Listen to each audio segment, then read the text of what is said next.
بسم اللہ الرحمن الرحیم۔ امید ہے کہ آپ سب خیر و عافیت سے ہوں گے۔ آج ہمارا ملک ہر طرف سے مسائل میں گھرا ہوا ہے، مسائل کا پورا جنگل بنا ہوا ہے۔ عوام جینا بھول چکی ہے، عوام سے ان کی مسکراہٹیں اور خوشیاں چھن چکی ہیں، لوگوں سے ان کی زندگی کی گاڑی نہیں گھسیٹی جا رہی۔ ہر نظام بگاڑ کا شکار ہے، سیاست، معیشت، معاشرت، تعلیم، سب کا برا حال ہے، اور بظاہر بہتری کی بھی کوئی امید نظر نہیں آ رہی، اور ہماری اکثریت مایوسی کا شکار ہوتی جا رہی ہے۔ لیکن میں سمجھتا ہوں کہ ہمیں مایوس ہونے کی کوئی ضرورت نہیں ہے۔ کرنے کا کام یہ ہے کہ ہم ان برے حالات کا ذمہ دار ایک دوسرے کو ٹھہرانے کی بجائے، ایک دوسرے پہ کیچڑ اچھالنے کی بجائے آپس میں اتفاق و اتحاد کریں اور اپنے حصے کا چراغ جلانے کی کوشش کریں۔ دیکھیں، شام ہوتی ہے، ہر طرف اندھیرا چھا جاتا ہے، جب رات آتی ہے نا، سورج چھپتا ہے تو، لیکن جب سب لوگ اپنے اپنے حصے کی روشنی جلاتے ہیں تو ہر طرف روشنی پھیل جاتی ہے۔ تو آج مسائل کے اندھیرے پھیلے ہوئے ہیں، جب ہر ایک اپنے حصے کا چراغ جلائے گا تو مسائل کے اندھیرے چھٹ جائیں گے۔ اسماعیل میرٹھی کی ایک نظم ہے، بارش کا پہلا قطرہ، جس میں وہ ایک مثال دیتے ہیں کہ ایک بار ایسے ہوا کہ بہت عرصہ بارش نہ ہونے سے قید پڑ گیا، انسان تڑپنے لگے، جانور پیاس سے مرنے لگے، پودے جلنے لگے۔ تو ایک دفعہ بارش آ گئی، بادل آ گئے، لیکن بارش برس کے نہیں دے رہی۔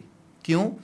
کہ بادلوں کا ہر قطرہ، کھربوں ہا کھربوں قطرے، ان میں سے ہر قطرہ اپنی جگہ اللہ کی مخلوق کا حال دیکھ کر دکھ کر رہا ہے، تکلیف محسوس کر رہا ہے، لیکن ہر قطرہ یہ سوچتا ہے اپنی جگہ کہ میں تو ایک ننھا منا قطرہ ہوں، میرے برسنے سے کیا ہوگا؟ میں کیا پتہ اگر برس بھی گیا تو کیا پتہ میں زمین پر پہنچ بھی پاؤں گا یا نہیں پہنچ پاؤں گا، اگر پہنچ گیا تو میرے سے بھلا کسی کی کیا پیاس بجھے گی۔ تو یہی سوچ کر سارے قطرے اپنی اپنی جگہ رکے ہوئے ہیں اور بارش نہیں ہو کے دے رہی۔ لیکن ایک قطرہ مختلف سوچتا ہے، وہ کہتا ہے بے شک میں ایک ننھا منا قطرہ ہی صحیح، بے شک میری کوئی حیثیت نہیں ہے، لیکن میں اللہ کی مخلوق کو اس طرح تکلیف اور کرب اور اذیت میں نہیں دیکھ سکتا۔ چاہے میں زمین پر پہنچ پاؤں یا نہ پہنچ پاؤں، چاہے میں کسی کی پیاس بجھا پاؤں یا نہ بجھا پاؤں، لیکن میں خود کو قربان کروں گا۔ تو وہ خود کو انیشیٹو لیتا ہے اور وہ خود کو گرا دیتا ہے۔ تاریخ میں نہیں ملتا کہ بارش کا پہلا قطرہ زمین پر پہنچ بھی پایا تھا یا نہیں، وہ کسی کی پیاس بجھا پایا تھا یا نہیں، لیکن یہ ضرور تاریخ میں ملتا ہے کہ اس ایک قطرے کو دیکھ کر پیچھے سینکڑوں قطروں کی، سینکڑوں کو دیکھ کر ہزاروں کی، ہزاروں کو دیکھ کر لاکھوں، کروڑوں، اربوں، کربوں کی ہمت ہوئی، اور انہوں نے خود کو گرایا، اور اتنی بارش برسی کہ اللہ کی مخلوق کی تمام ضرورت پانی کی پوری ہو گئی۔ تو دیکھیے، وہ رب چاہے تو ایک قطرے سے وہ کام لے لے جو ساری دنیا کے دریا و سمندر مل کر بھی نہیں کر سکتے۔ وہ رب چاہے تو وہ ایک ذرے سے وہ کام لے لے جو ساری دنیا کے پہاڑ مل کر بھی نہیں کر سکتے۔ وہ رب چاہے تو ایک پتے سے وہ کام لے لے جو ساری دنیا کے جنگلات و باغات مل کے بھی نہیں کر سکتے۔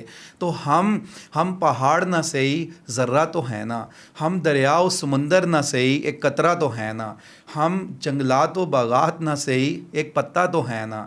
ہم اپنے حصے کا چراغ جلانے کی کوشش کریں، ہم اپنے حصے کی کوشش کریں، اپنے علاقہ میں، اپنے حلقہ احباب میں جہاں تک ہمارا بس چلتا ہے، ہم خیر پھیلائیں، ہم اچھائی پھیلائیں، ہم امید کا پیغام پھیلائیں، اور لوگوں کو مایوس کرنا بند کر دیں، لوگوں کو نا امید کرنا چھوڑ دیں۔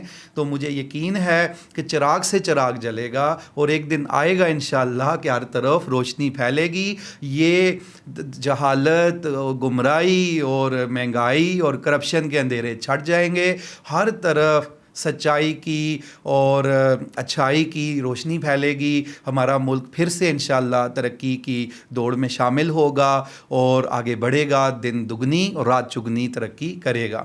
اسی سلسلے میں یہ ویڈیو ریکارڈنگ کا سلسلہ بھی شروع کیا ہے، اور انشاءاللہ یہ جاری رہے گا۔ آپ اپنا فیڈ بیک بھی دیجئے گا، اور انشاءاللہ ہم مل کر اپنے حصے کا چراغ جلانے کی کوشش کریں گے۔ بہت شکریہ۔ السلام علیکم ورحمۃ اللہ وبرکاتہ۔